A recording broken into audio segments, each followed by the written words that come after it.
Hello friends, आप लोगों को सुपर मैथमेटिक्स में स्वागत है। पिछले वीडियो में हम बताए थे सेल विभव यानी इलेक्ट्रोड पोटेंशियल हम पढ़ाए थे, जिसमें हम बताए थे कि ई सेल बराबर ई एनोड यानी एनोड का विभव प्लस कैथोड का विभव यानी ऑक्सीडेशन इलेक्ट्रोड पोटेंशियल और रिडक्शन इलेक्ट्रोड पोटेंशियल के योगफल सेल विभव। तो दोनों हाफ सेलों के विभवों को जोड़े थे तो हमको एक पूरा गैल्वेनिक सेल के विभव ज्ञात हुआ था। इसमें हम बताए थे कि आईयूपीएसी के आधार पर ऑक्सीडेशन इलेक्ट्रोड पोटेंशियल को रिप्रेजेंट नहीं किया गया है। आईपीएसी के आधार पर यह बताया गया कि ऑक्सीडेशन इलेक्ट्रोड पोटेंशियल को रिप्रेजेंट नहीं किया गया है, अर्थात नहीं किया जाता है, सिर्फ रिडक्शन इलेक्ट्रोड पोटेंशियल को ही रिप्रेजेंट किया जाता है। तो इसमें हम बताए थे कि अगर एनोड प्लस है तो ऑक्सीडेशन आपका हो जाएगा, ऑक्सीडेशन अगर प्लस तो रिडक्शन आपका माइनस हो जाएगा। तो इसमें हम बताए थे कि ई इलेक्ट्रोड पोटेंशियल ऑफ ऑक्सीडेशन बराबर इलेक्ट्रोड पोटेंशियल ऑफ क्या बाबू रिडक्शन। तो अगर ऑक्सीडेशन रिएक्शन का अगर पोटेंशियल को रिडक्शन में बदला जाए तो पॉजिटिव से क्या हो जाता है नेगेटिव। तो इसके आधार पर हम लिखे थे कि ई सेल बराबर इनोड के जगह पर हम लिखे थे एनोड पोटेंशियल, यहां देखेंगे प्लस में बाबू, तो इसको क्या करेंगे माइनस में, प्लस ई कैथोड यानी कैथोड का विभव, और इसको इधर प्लस वाला को इधर करते हैं, माइनस वाला को उधर करते हैं। तो देखेंगे बाबू ई कैथोड प्लस आगे और माइनस पीछे। तो इस तरह से आपका निकला था सेल का विभव, जो हम पिछले वीडियो में बता दिए थे। इसको हम ऐसे भी लिख सकते हैं याद करके कि ई सेल यानी सेल का विभव बराबर सेल का विभव कैथोड होता है राइट तरफ। तो देखेंगे आप गैल्वेनिक सेल का फिगर आप देखेंगे, उसमें कैथोड आपका होता है राइट, आर मीन्स राइट, और एनोड होता है आपका किस तरफ, एनोड होता है लेफ्ट की ओर। तो इसको लिखते हैं L means left, R means right. यानी फिक्स है कि सेल का विभव निकालने के लिए कैथोड का विभव और एनोड के विभव के अंतर को हम बोलते हैं सेल विभव। तो यह हम नहीं कह रहे हैं, ये कौन कह रहा है, आईपीएसी के आधार पर कहा गया कि ऑक्सीडेशन इलेक्ट्रोड पोटेंशियल को रिप्रेजेंट नहीं किया जाता है, अर्थात ऑक्सीडेशन इलेक्ट्रोड पोटेंशियल को आप रिडक्शन इलेक्ट्रोड पोटेंशियल में बदल के सेल विभव ज्ञात कर सकते हैं। तो देखेंगे यहाँ एनोड का विभव क्या था प्लस, तो इसको हम चेंज करके यहाँ क्या लिखे माइनस, किसके आधार पर, आईपीएसी के आधार पर। तो आपका फॉर्मूला निकला सेल का विभव बराबर एनोड का विभव तथा एनोड के विभव के अंतर को सेल विभव कहते हैं। चलो अब देखेंगे आईपीएसी के आधार पर आपका सीधा बात समझेंगे एकदम कि आईपीएसी के आधार पर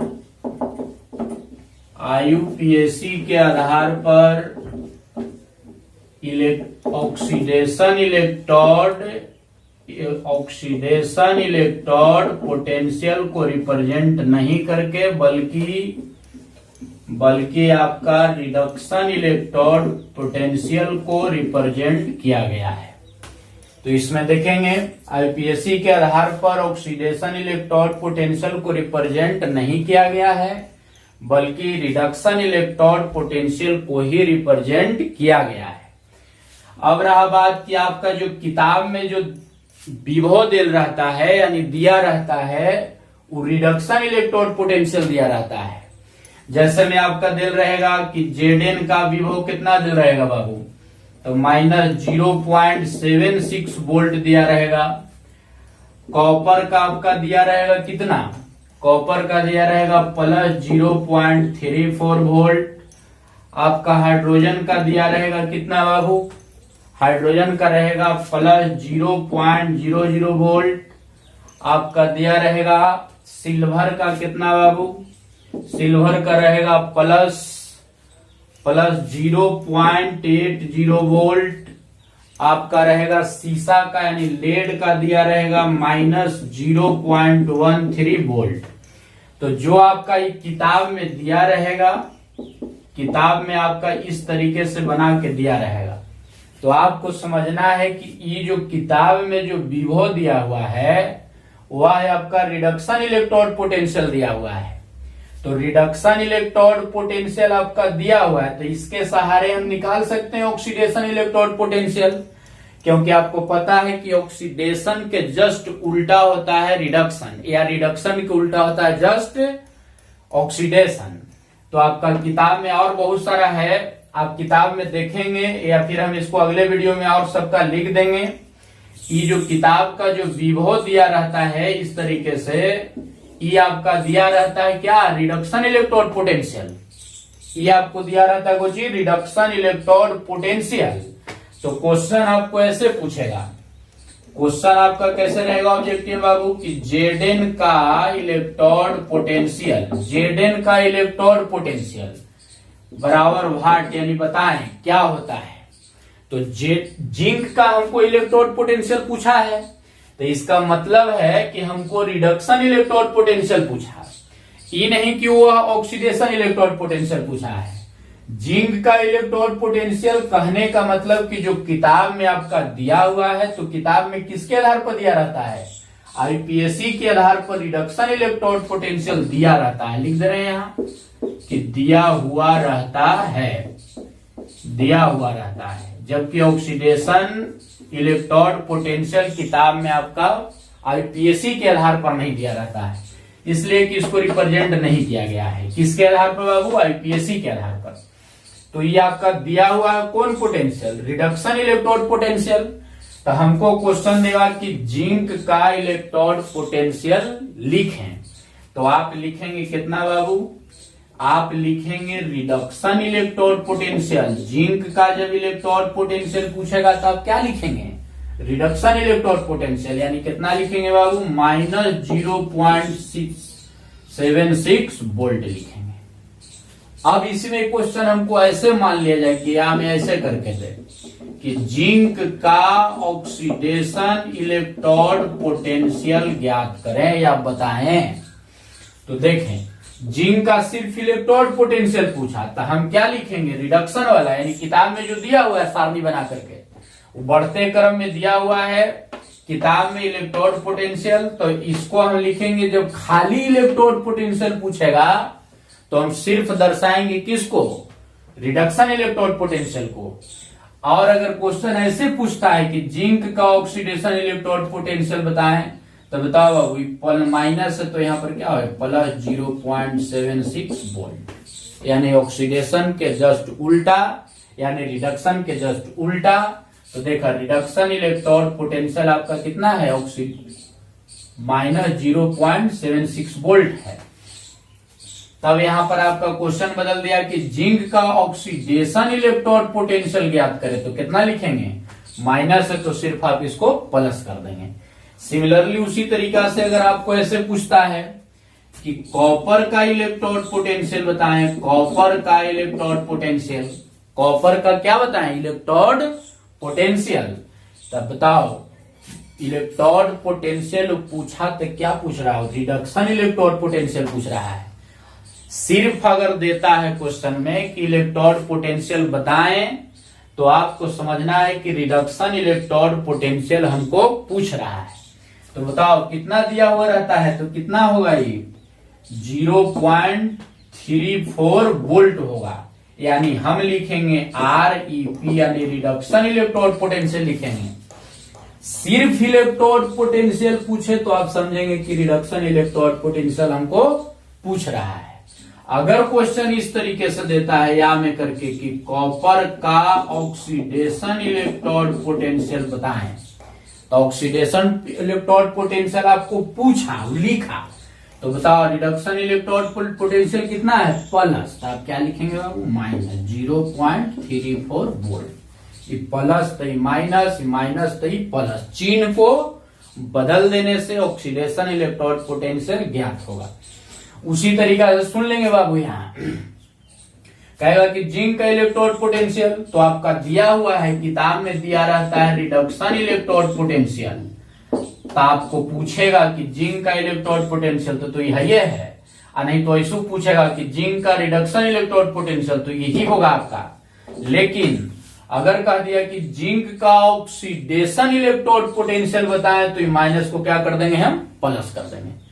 अब देखेंगे कि अगर कॉपर का इलेक्ट्रोड पोटेंशियल पूछा, तो कॉपर का इलेक्ट्रोड पोटेंशियल पूछा बाबू, तो उसको में हम क्या समझेंगे कि रिडक्शन का इलेक्ट्रोड पोटेंशियल पूछ रहा है वो, तो कितना होगा, प्लस 0.34 वोल्ट। अगर इसमें क्वेश्चन लगाता है कि कॉपर का ऑक्सीडेशन इलेक्ट्रोड पोटेंशियल बताएं, तो यहाँ पर चिन्ह बदल देंगे, माइनस हो जाएगा।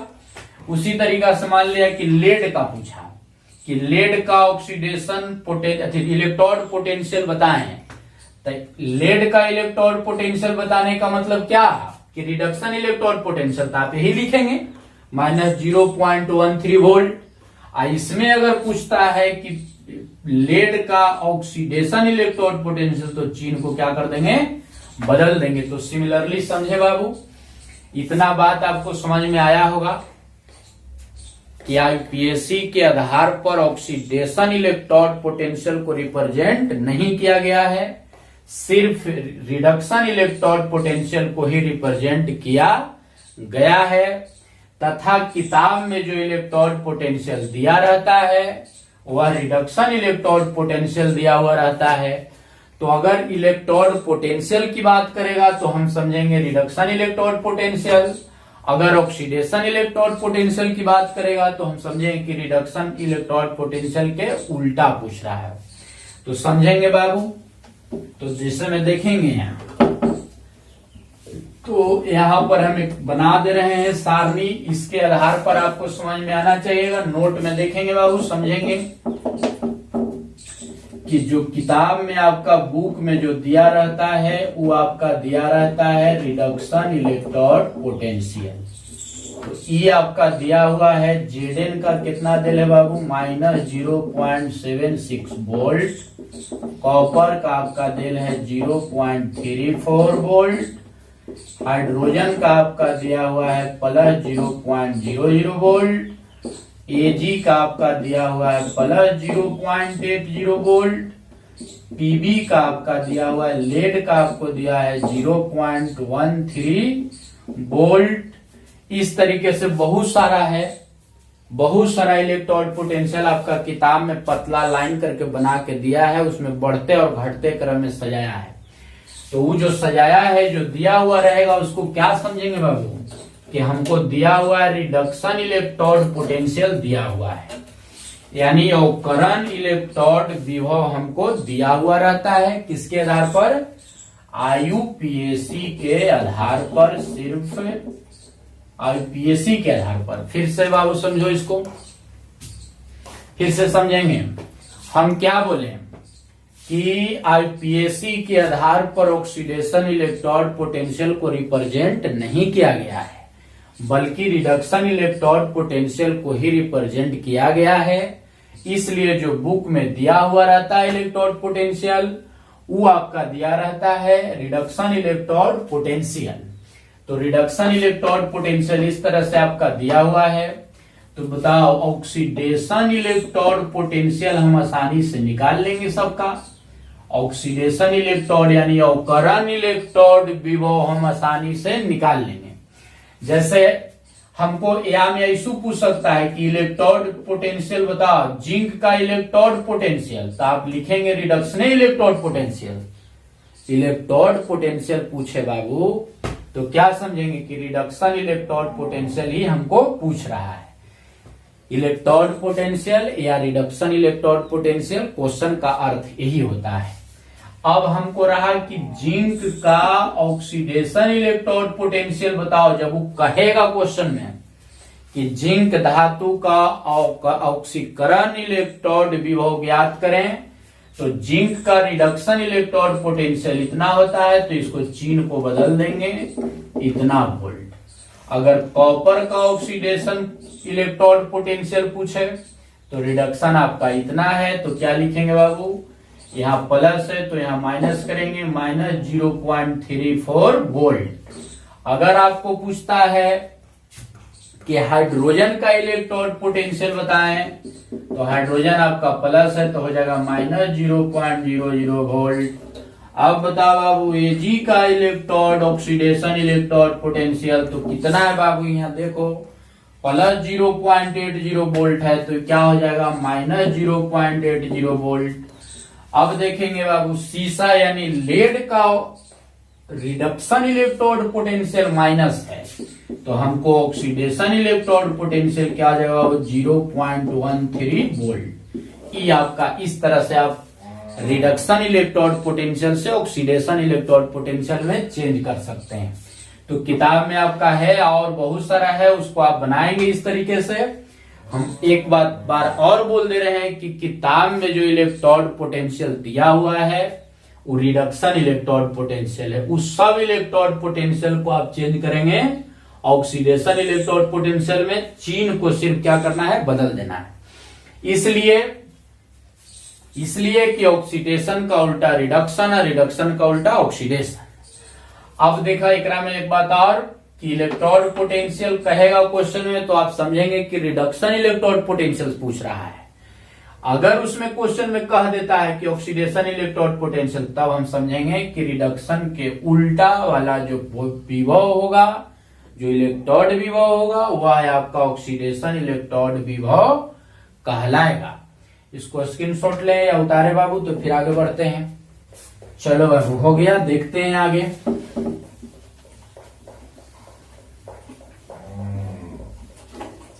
चलो समझेंगे बाबू, यहाँ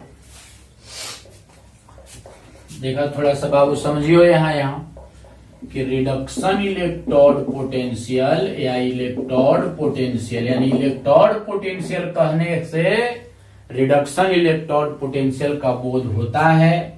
अगर हमको n वोल्ट है, अगर क्या है बाबू n वोल्ट है, मान लिया जाए कि reduction electrode potential plus n volt है, तो ऑक्सीडेशन इलेक्ट्रोड पोटेंशियल क्या होगा, माइनस n वोल्ट होगा। यानी चिन्ह को बदल देंगे तो हमको ऑक्सीडेशन इलेक्ट्रोड पोटेंशियल ज्ञात होगा। फिर से सुनेगा बाबू, electrode potential reduction electrode potential को दर्शाता है। यानी इलेक्ट्रोड पोटेंशियल कहने से बोध किसका होता है, रिडक्शन इलेक्ट्रोड पोटेंशियल का, जबकि ऑक्सीडेशन इलेक्ट्रोड पोटेंशियल का बोध नहीं होता है। तो आगे बढ़ते हैं बाबू, इतना क्लियर है आपका। तो देखते हैं ई सेल बराबर आपका होता है राइट यानी कैथोड माइनस लेफ्ट एनोड के विभवों को अंतर। तो देखेंगे बाबू, देखेंगे इसको हम ई सेल को सूचित करते हैं किसको, इलेक्ट्रोमोटिव फोर्स यानी इसको एक तरफ से आप लिख देते हैं, एक तरफ देखेंगे बाबू ई सेल। ई सेल बराबर राइट के मतलब कैथोड, राइट के मतलब कैथोड और लेफ्ट के मतलब एनोड। तो देखेंगे बाबू, कैथोड के विभव और एनोड के विभव के अंतर को ई सेल लिख रहे हैं। इसका अर्थ ही है कि कैथोड का विभव और एनोड के विभव यानी रिडक्शन कैथोड को खोजिए रिडक्शन इलेक्ट्रोड विभव और एनोड पर ऑक्सीडेशन इलेक्ट्रोड विभव। रिडक्शन इलेक्ट्रोड विभव और ऑक्सीडेशन इलेक्ट्रोड विभव के अंतर को सेल का विभव कहते हैं। तो समझेंगे बाबू, हमको पढ़ना है इसी के आधार पर हम अगला टॉपिक पढ़ेंगे क्या बाबू, इलेक्ट्रोमोटिव फोर्स। इलेक्ट्रोमोटिव फोर्स यानी विद्युत वाहक बल, विद्युत वाहक बल, विद्युत वाहक बल इसको संकेत में हम ऐसे भी लिखते हैं बाबू, या में बी दे के सोना, बा दे के सोना, ब दे के सोना, विद्युत वाहक बल। देखेंगे अंग्रेजी में क्या बोलते हैं इसको, इलेक्ट्रोमोटिव फोर्स, यानी विद्युत वाहक बल या विद्युत, इसको संकेत में बोलेंगे बी बा ब, विद्युत वाहक बल। या इसको ऐसे भी लिखते हैं बाबू संकेत में हम, इसको ऐसे भी लिखते हैं, ई सेल भी लिख देंगे तो क्या समझेंगे, ई सेल के मतलब कुछ ही विद्युत वाहक बल। या कोई ऐसे भी शॉर्ट में लिख देता है EMF, यानी इलेक्ट्रोमोटिव फोर्स, इलेक्ट्रोमोटिव फोर्स। तो देखेंगे बाबू परिभाषा समझेंगे इसका, हमको पढ़ना है विद्युत वाहक बल, यानी बी दे के सोना भी लिखा रहेगा, वा दे के सोना, ब दे के सोना, विद्युत वाहक बल। या इसको संकेत में लिखते हैं ई सेल या EMF, इलेक्ट्रोमोटिव फोर्स। तो देखेंगे बाबू यहाँ ई सेल को ही हम बोल रहे हैं विद्युत वाहक बल, ई सेल को ही क्या बोल रहे हैं, विद्युत वाहक बल। तो इसके लिए सूत्र क्या है बाबू, ER माइनस EL, यानी इसको ऐसे भी लिख सकते हैं कि ई सेल बराबर, इसको ऐसे भी लिख सकते हैं, या में ई सेल बराबर राइट मीन्स कैथोड और left means anode, right means cathode और लेफ्ट मीन्स एनोड। या इसको ऐसे भी लिख सकते हैं ई सेल बराबर आर, यानी कुछ बाबू कैथोड माइनस EA, यानी कैथोड, सी से क्या समझेंगे कैथोड और ए से आप समझेंगे एनोड। तो क्या परिभाषा होगा बाबू, विद्युत वाहक बल का परिभाषा क्या होगा कि किसी विद्युत रासायनिक सेल, विद्युत रासायनिक सेल के मतलब गैल्वेनिक सेल, विद्युत रासायनिक सेल के मतलब क्या बाबू, गैल्वेनिक सेल। किसी विद्युत रासायनिक सेल में जब विद्युत धारा प्रवाहित नहीं हो रहा है, परिभाषा सुनेंगे, बोल रहे हैं विद्युत वाहक बल का परिभाषा बोल रहे हैं कि किसी विद्युत रासायनिक सेल या गैल्वेनिक सेल में जब विद्युत धारा का प्रवाह नहीं होता है, विद्युत धारा का प्रवाह नहीं हो रहा है, तो कैथोड का विभव, तो कैथोड का विभव तथा एनोड के विभवों के अंतर को सेल का विद्युत वाहक बल कहते हैं। दो बात समझेंगे कि जब सेल में विद्युत धारा का प्रवाह नहीं हो रहा है, जब सेल में विद्युत धारा का प्रवाह नहीं हो रहा है, तो कैथोड का विभव और एनोड के विभवों के अंतर को, कैथोड के दो नहीं सी माने कुछ ही बाबू, कैथोड का विभव तथा एनोड के विभवों के अंतर को, इसको ई सेल माने बोलो विद्युत वाहक बल। तो कैथोड के विभव तथा एनोड के विभवों के अंतर को विद्युत वाहक बल कहते हैं। इसे संकेत में ई सेल लिखा जाता है। चलो फिर से समझो इसको, देखो विद्युत वाहक बल किसको कहते हैं कि किसी गैल्वेनिक सेल में, किसी विद्युत रासायनिक सेल में, किसी गैल्वेनिक सेल या किसी विद्युत रासायनिक सेल, विद्युत रासायनिक सेल के मतलब गैल्वेनिक सेल में यदि विद्युत धारा का प्रवाह नहीं हो रहा है, यदि विद्युत धारा का प्रवाह नहीं हो रहा है, तो कैथोड का विभव और एनोड के विभवों के अंतर को विद्युत वाहक बल कहते हैं। इसे संकेत में ई सेल लिखा जाता है या ई सेल से प्रदर्शित किया जाता है। तो लिखते हैं बाबू परिभाषा, समझेंगे इसको। क्या बोले बाबू, विद्युत वाहक बल का परिभाषा, विद्युत वाहक बल का परिभाषा क्या होगा बाबू, डिफिनेशन समझेंगे। यहां क्या होगा कि किसी विद्युत रासायनिक सेल में, विद्युत रासायनिक सेल मतलब क्या बाबू, गैल्वेनिक सेल। विद्युत रासायनिक सेल में जब जब विद्युत धारा का प्रवाह नहीं होता है, जब विद्युत धारा का प्रवाह नहीं हो रहा है, नहीं हो रहा है तो कैथोड देखेंगे बाबू, ई कैथोड माइनस ई एनोड, यानी कैथोड एवं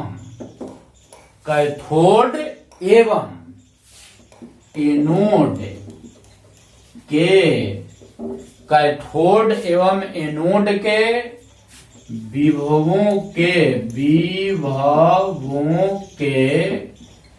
विभवों के क्या बाबू, विभवों के अंतर को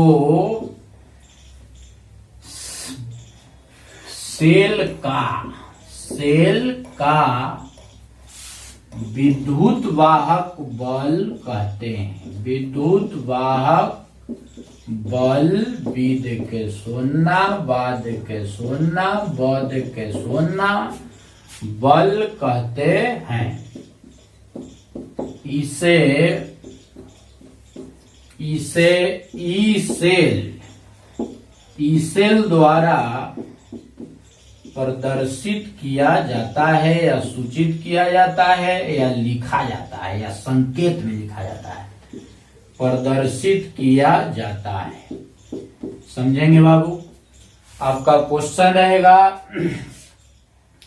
क्वेश्चन क्या रहेगा बाबू कि सेल के विद्युत वाहक बल से आप क्या समझते हैं? सेल के विद्युत वाहक बल का वर्णन करें, सेल का विद्युत वाहक बल को परिभाषित करें। ये आप देखेंगे बाबू कि सेल के विद्युत वाहक बल से आप क्या समझते हैं, यानी क्वेश्चन रहेगा आपको। तो क्या लिखेंगे बाबू कि किसी विद्युत रासायनिक सेल में, विद्युत रासायनिक सेल माने गैल्वेनिक सेल, गैल्वेनिक सेल में जब विद्युत धारा का प्रवाह नहीं हो रहा है तो कैथोड यानी कैथोड एवं क्या बाबू, एनोड के विभवों के अंतर को सेल का विद्युत वाहक बल कहते हैं।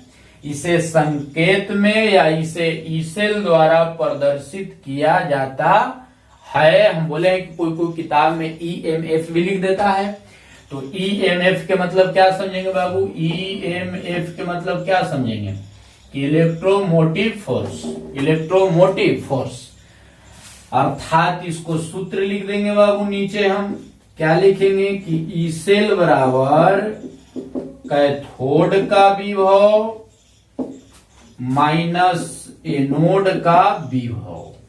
ये आपका ई सेल के मतलब हो गया विद्युत वाहक बल। आप ऐसे भी डायरेक्ट लिख सकते हैं कि कैथोड एवं एनोड के विभवों के अंतर को विद्युत वाहक बल कहते हैं, जिसे ई सेल द्वारा प्रदर्शित किया जाता है। या इसको आप ऐसे भी लिख सकते हैं कि ई सेल बराबर, बताओ कैथोड, गैल्वेनिक सेल का फिगर आप देखेंगे पिछले वीडियो में बनाया हुआ है। कैथोड आपका राइट है, एनोड आपका लेफ्ट है, तो कैथोड के लिए आर लिखेंगे यानी राइट, और एनोड के लिखेंगे लेफ्ट। तो ऐसे भी आप लिख सकते हैं। तो क्लियर बाबू?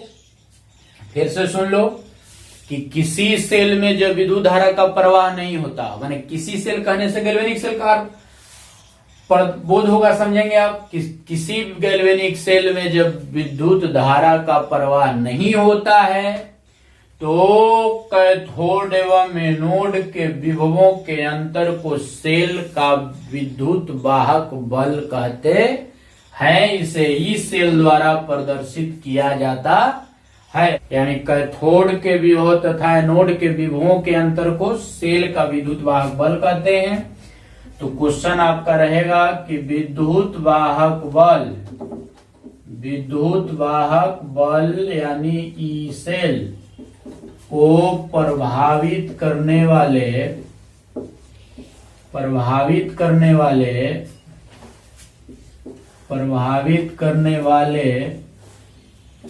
कारकों को लिखें। कारकों को लिखें। तो देखेंगे बाबू, गैल्वेनिक सेल आप देखे थे जिसमें वो इधर कंटेनर था, वो इधर कंटेनर था, एगो लेफ्ट में था, एगो राइट में था। इसमें आपका घोल डाला हुआ था किसका? ZnSO4 का। इसमें आपका डाला था CuSO4 का, जिसका घोल रहेगा उसी का रड रहेगा, जिंक का। इसमें घोल आपका था कॉपर सल्फेट, तो कॉपर का। ये आपका एनोड का कार्य करेगा, ये आपका कैथोड का कार्य करेगा, C का। इसके सहारे आपका विद्युत धारा प्रवाहित किया गया था इसमें। तो एनोड आपका नेगेटिव और कैथोड आपका पॉजिटिव। तो देखेंगे बाबू, विद्युत वाहक बल को प्रभावित करने वाले कारक कौन कौन हैंगे? तो बताओ। ZnSO4 को बोलते हैं वैद्युत अपघट यानी इलेक्ट्रोलाइट्स पदार्थ है।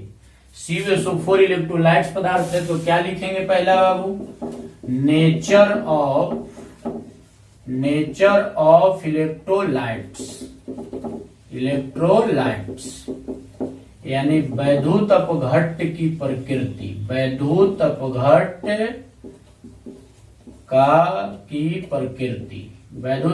की प्रकृति यानी वैद्युत अपघट्ट के प्रकृति पर विद्युत वाहक बल प्रभावित होगा। पहला हो गया कार्य की। दूसरा बाबू, सांद्रण मीन्स कॉन्सेंट्रेशन मीन्स इसका कुछ न कुछ तो सांद्रण होगा। तो सांद्रण पर भी प्रभावित होगा कौन? विद्युत वाहक बल। तीसरा आपका बाबू ताप मीन्स टेम्परेचर यानी ताप से प्रभावित होंगे कौन? विद्युत वाहक बल। तो विद्युत वाहक बल को प्रभावित करने वाले कारक पहला कौन? नेचर ऑफ इलेक्ट्रोलाइट्स यानी ZnSO4 CuSO4 को बोलते हैं वैद्युत अपघट्ट पदार्थ। तो इसकी प्रकृति पर निर्भर करेगा। दूसरा है इसके सांद्रण पर, विलयन के जो सांद्रण होगा उस पर भी विद्युत वाहक बल निर्भर करता है अर्थात प्रभावित करता है। इसका ताप पर भी निर्भर होगा। अगर ज्यादा ताप देंगे तो उड़ जाएगा, कम ताप देंगे तो जलने लगेगा। इस तरीका से अगर सांद्रण को ज्यादा बढ़ा कर लें कि कम बढ़ा कर लें, उसी तरह से विद्युत अपघट्ट की प्रकृति कैसा है, अम्लीय है, क्षारीय है, क्या है, तो सब पर निर्भर करेगा विद्युत वाहक बल। यानी आपको क्वेश्चन आएगा कि विद्युत वाहक बल को प्रभावित करने वाले कारकों को लिखें। तो क्या लिखेंगे बाबू? पहला विद्युत अपघट्ट की प्रकृति, दूसरा सांद्रण, तीसरा ताप। तो इसको नोट करें तो फिर आगे बढ़ते हैं बाबू। इसमें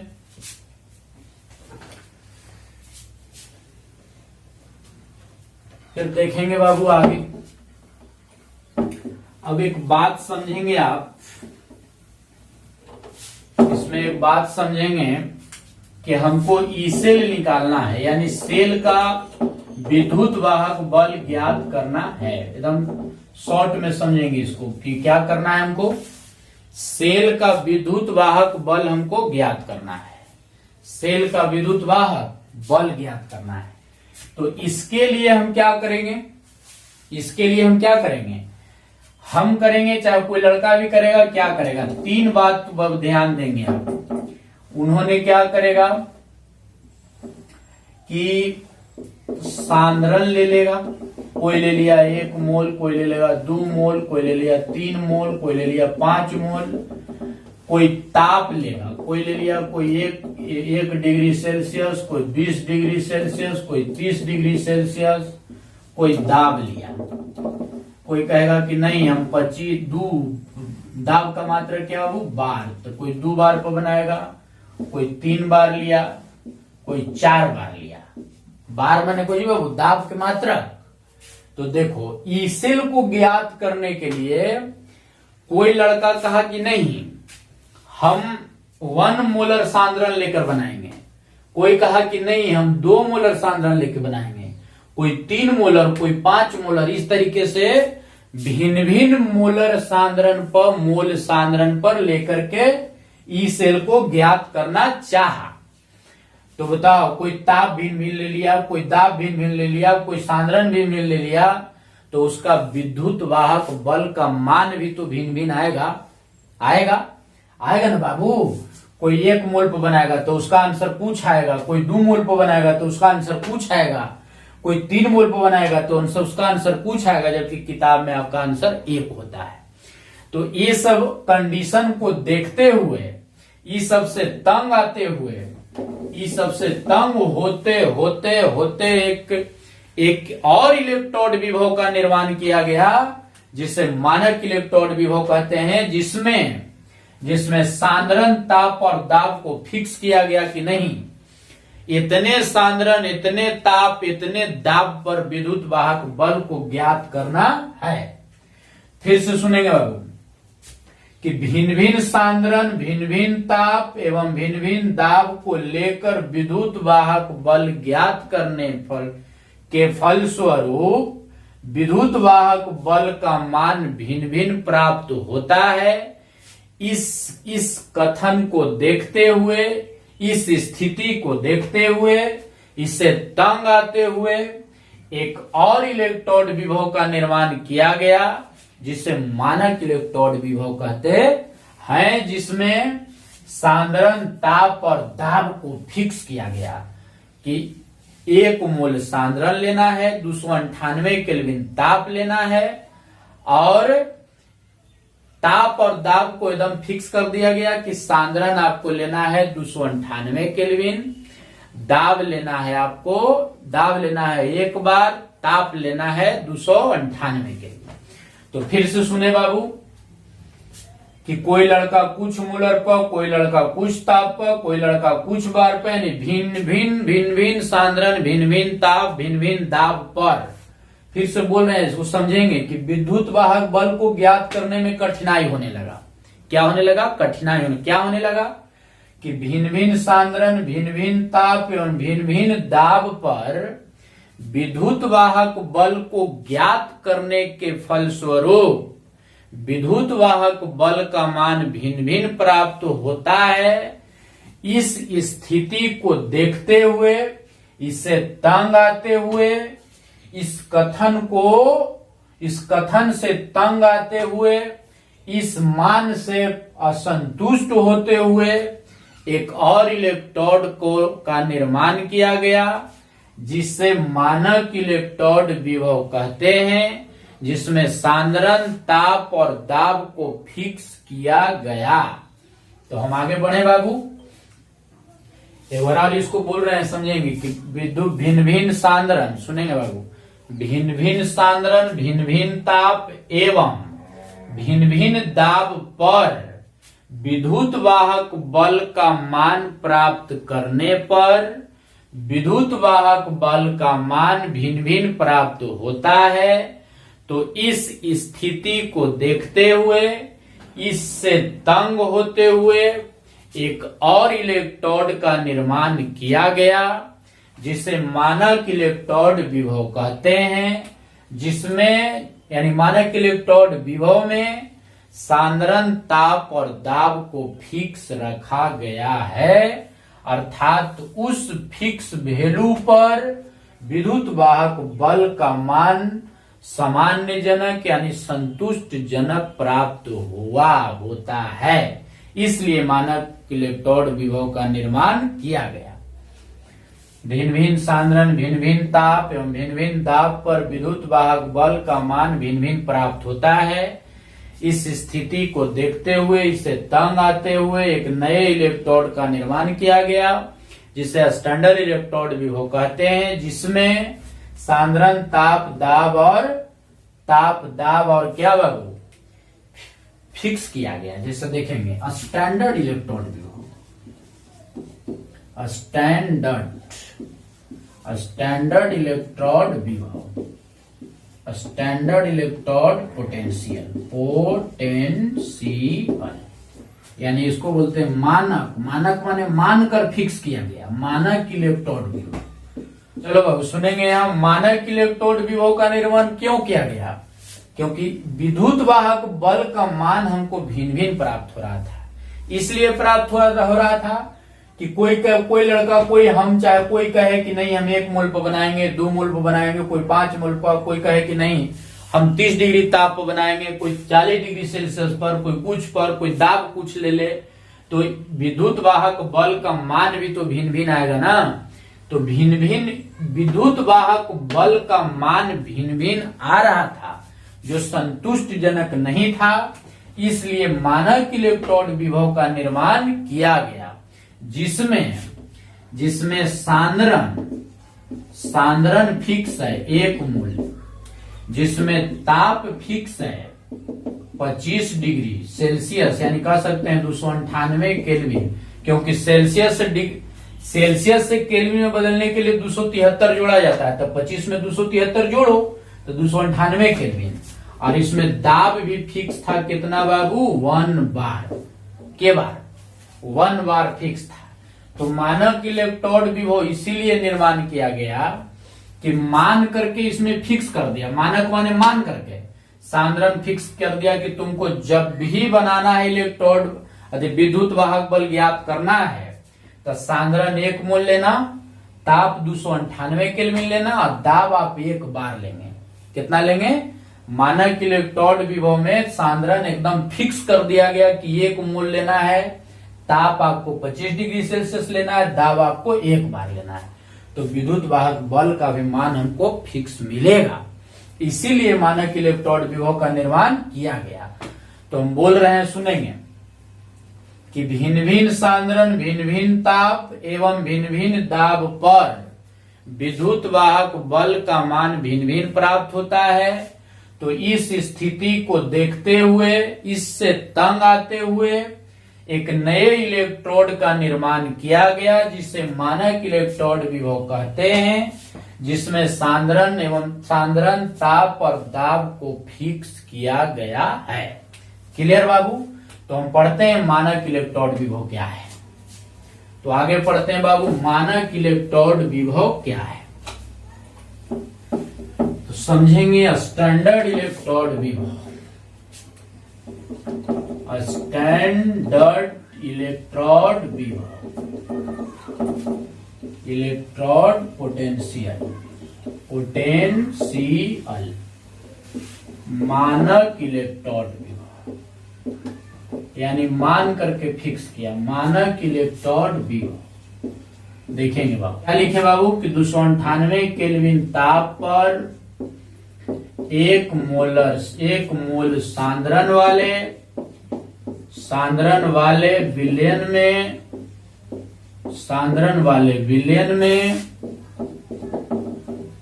298 केल्विन ताप पर 1 मोल सांद्रण वाले विलयन में किसी इलेक्ट्रोड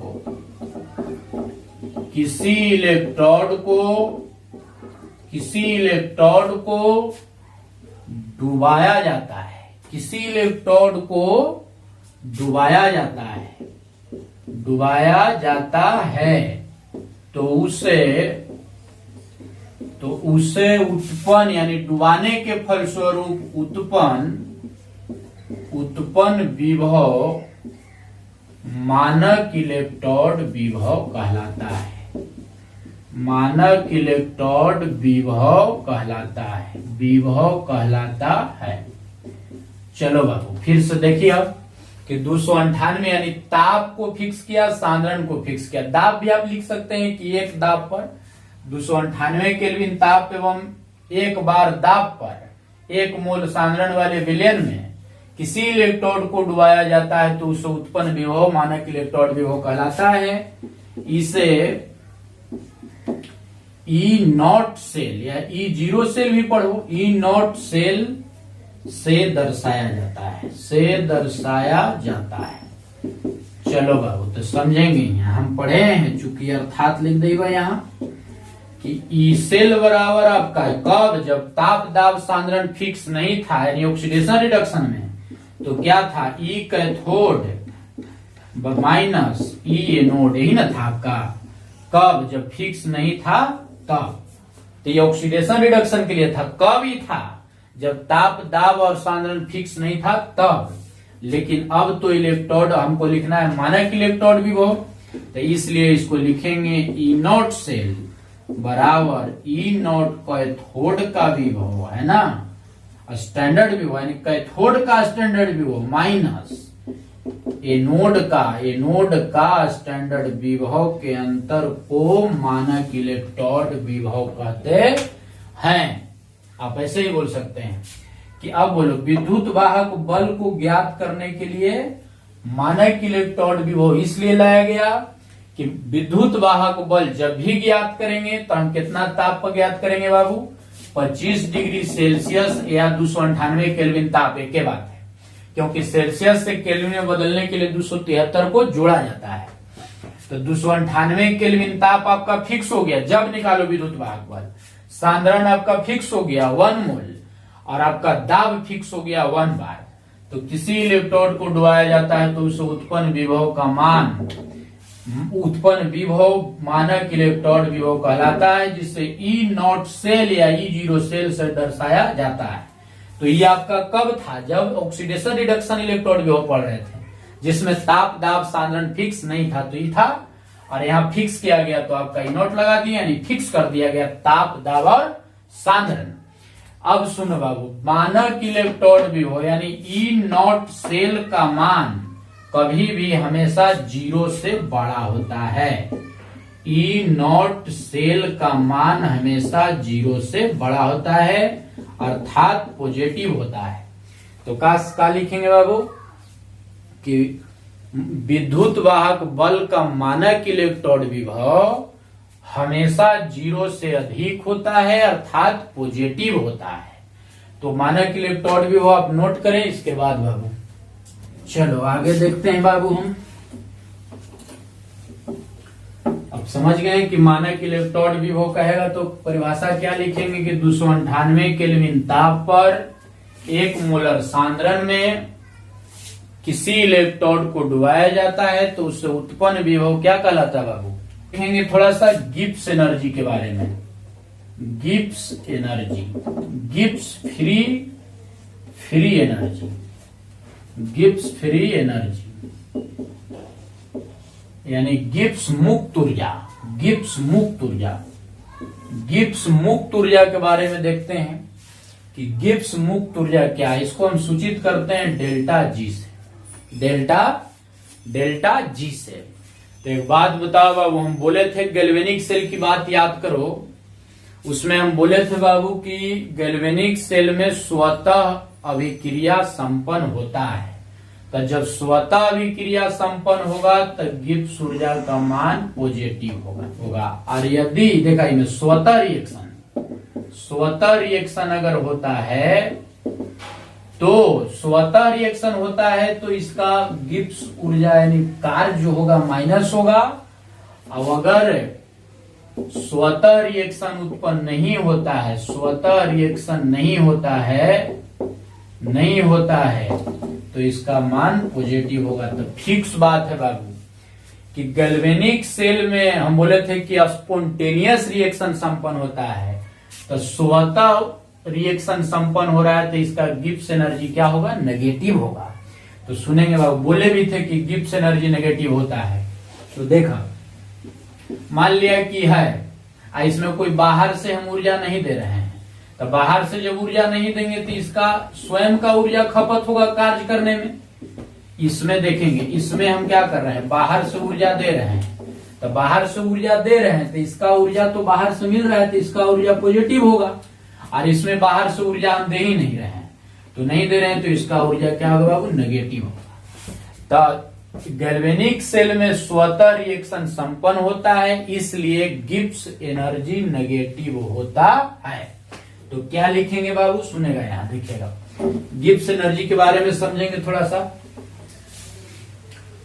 कि डेल्टा जी बराबर माइनस सेल द्वारा किया गया कार्य, सेल द्वारा किया गया कार्य। अब इसमें कार्य नेगेटिव क्यों ली है, क्योंकि गैल्वेनिक सेल में बाबू, गैल्वेनिक सेल में स्वतः रिएक्शन संपन्न होता है। तो स्वतः रिएक्शन संपन्न होगा तो उसका अपना ऊर्जा खत्म होगा यानी खपत होगा। तो बताओ घटेगा कि बढ़ेगा, घटेगा। जैसे कोई है आई कार्य करे, अब बाहर से ऊर्जा नहीं मिलता है, तो बाहर से ऊर्जा नहीं मिला तो इसका अपना एनर्जी खपत हुआ, तो घटेगा इसका ऊर्जा की बढ़ेगा, बढ़ेगा अति घटेगा। और अगर मान लो कि कोई है इसको बाहर से एनर्जी दे तो कार्य करे तो इसका एनर्जी तो बाहर से मिल रहा है ना, तो बढ़ेगा ना। तो गैल्वेनिक सेल में स्वतः रिएक्शन संपन्न होता है, इसलिए इसमें कार्य जो होगा क्या होगा बाबू, नेगेटिव होगा। सुनो बाबू, एक बात सुन ला, यहाँ पर डेल्टा जी बराबर पॉजिटिव कब होगा, जब बाहर से ऊर्जा देते हैं, ऊर्जा देते हैं। तो ऊर्जा कब देंगे, जब स्वतः रिएक्शन नहीं होगा। डेल्टा जी का मान नेगेटिव कब होगा, जब ऊर्जा बाहर से नहीं देते हैं। ऊर्जा देते हैं तो पॉजिटिव, ऊर्जा नहीं देते हैं तो नेगेटिव। तो ऊर्जा कब मिलेगा, जब स्वतः रिएक्शन नहीं होगा। ऊर्जा कब नहीं मिलेगा, कब नहीं मिलेगा, जब स्वयं रिएक्शन होगा। तो सेल द्वारा किया गया कार्य, कार्य बराबर आप जानते हैं बाबू, कार्य बराबर आप सूत्र जानते हैं, कार्य बराबर सूत्र जानते हैं कुछ बाबू, फिजिक्स में पढ़े होंगे, आवेश गुने विभवांतर, आवेश गुने विभवांतर, आवेश गुने क्या बाबू, विभवांतर। तो बताओ W बराबर Q गुने डेल्टा भी, भी के मतलब वो जी, डेल्टा भी के मतलब विभवांतर, आप फिजिक्स में पढ़े होंगे। तो Q को हम क्या लिखते हैं, N फैराडे। हम केमिस्ट्री में आवेश बराबर लिखते हैं N फैराडे, यानी 1 फैराडे, 2 फैराडे, 3 फैराडे। अब विभवांतर बराबर क्या लिखते हैं बाबू, विभवांतर बराबर क्या लिखते हैं, विभवांतर बराबर लिखते हैं स्टैंडर्ड इलेक्ट्रोड विभव, यानी इनोट सेल लिखते हैं। तो फॉर्मूला बनाते हैं बाबू किसका, गिब्स फ्री एनर्जी का हम फॉर्मूला बना रहे हैं, गिब्स मुक्त ऊर्जा का परिभाषा बना रहे हैं।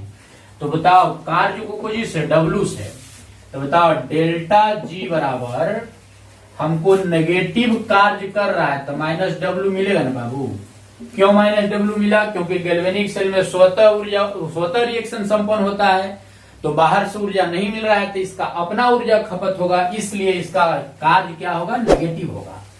तो बताओ डेल्टा जी बराबर अगर हम W के जगह पर क्या लिखें, इसको हम लिख सकते हैं NF गुने E नॉट सेल, लिख सकते हैं। तो इसको लिख देते हैं NF into E not cell. ये आपका हो गया गिब्स एनर्जी का सूत्र, गिब्स एनर्जी का सूत्र हो गया। अब इसको लिखेंगे तो लिख सकते हैं कि किसी सेल में किया गया, किसी सेल में गिब्स ऊर्जा नेगेटिव कार्य करता है, यानी नेगेटिव कार्य के बराबर होता है। तो इतना ही सिर्फ हम इसका फॉर्मूला निकाल रहे थे कि डेल्टा जी बराबर -NF E नॉट सेल होता है, बाकी हम कुछ बता नहीं रहे हैं। फिर हम अगले वीडियो में मिलते हैं, इसको नोट कर लें। गिब्स एनर्जी के बारे में हम सिर्फ फॉर्मूला निकाले हैं, इसको आप स्क्रीनशॉट ले लें और फिर हम अगले वीडियो में मिलते हैं।